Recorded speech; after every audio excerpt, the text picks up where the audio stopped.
We are being fed a dangerous lie. Open your phone and the algorithm screams at you, cut everyone off. Go monk mode.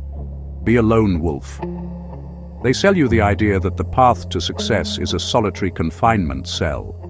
They tell you that relationships are a distraction, that family is a burden, and that happiness is found in an empty room with a glowing screen. This is not wisdom, this is propaganda, and it is designed to make you weak. An isolated man is an easy target. He has no sounding board for his ideas. He has no check on his ego. He has no one to pick him up when he falls. The media pushes this narrative because a fragmented society is easier to control than a united community. If they can convince you that your neighbor is your enemy and that your family is a drain on your productivity, they have severed your roots. And a tree without roots is the first one to fall in the storm. Let's look at the hard science, not feelings, data. Aristotle, the father of logic, defined humanity with one sentence: man is by nature a social animal. He argued that he who is unable to live in society, or who has no need because he is sufficient for himself, must be either a beast or a god. You are not a god, and you do not want to be a beast. The Harvard study of adult development is the longest study on human happiness ever conducted. For over 80 years, they tracked the lives of men. The conclusion was absolute. It wasn't money, it wasn't fame, it wasn't cholesterol levels. The single greatest predictor of a long, healthy life was social connection. Neuroscience tells us that isolation triggers the same centers in the brain as physical pain. When you're alone for too long, your body enters a state of hypervigilance. Your cortisol spikes, your testosterone drops, your immune system degrades. Evolutionarily, being alone meant death. The lone wolf in nature is not a badass. The lone wolf is usually starving, diseased, or dead. We are pack hunters. We are engineered for the tribe. But here is the nuance that the weak man misses. Just because you need people does not mean you need all people. There is a difference between connection and infection.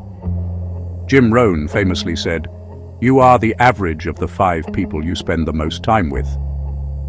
This is sociologically proven. It is called social contagion theory. Emotions, habits, and ambition spread through a network like a virus. If you surround yourself with drift, you will drift. If you surround yourself with cynicism, you will become cynical.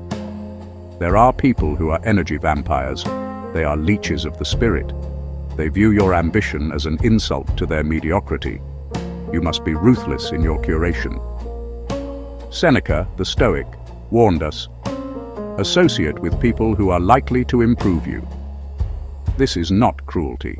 This is quarantine. You would not let a man with a contagious disease cough in your face.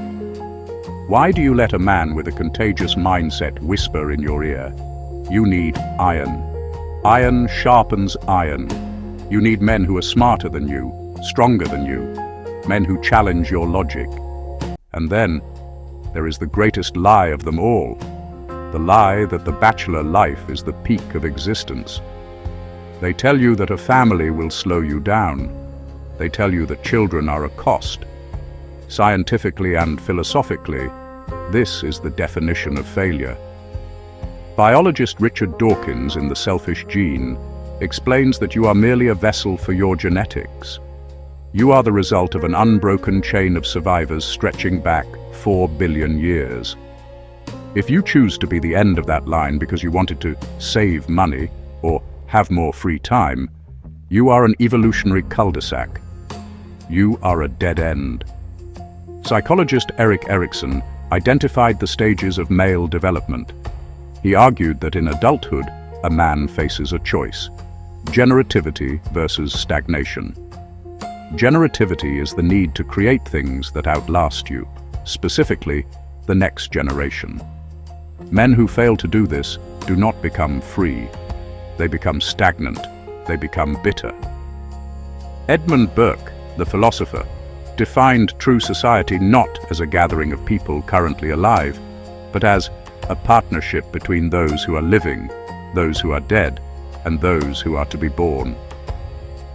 You have a duty to the ancestors who suffered to get you here, and you have a duty to the descendants who need your wisdom. Building a family is the ultimate empire. It forces you to grow up. It forces you to kill your selfishness. When you look into the eyes of your son or daughter, you realize that you are not the main character of the universe anymore. You are the shield. You are the foundation.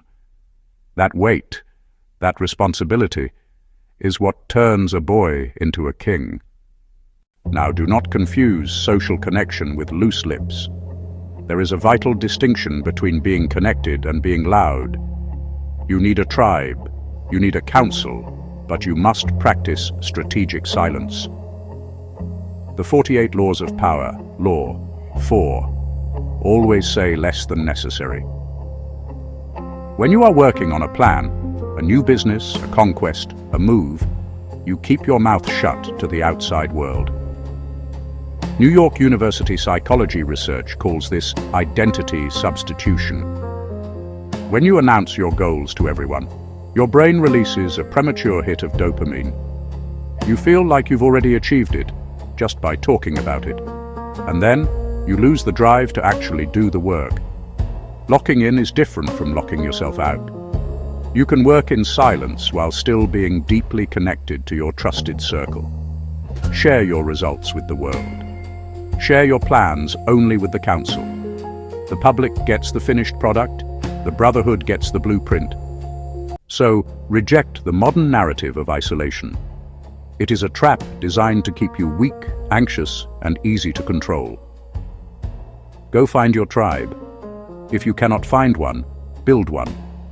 Find the men who are striving. Find the woman who challenges you to be better. Build the family that anchors you to the future. Do not let the toxic enter your gate, but do not lock the gate so tight that you starve inside your own fortress. We are not meant to walk this path alone. We are meant to walk it in a phalanx, shields interlocked, spears forward. The wolf needs the pack, the king needs the council. Build yours. Subscribe.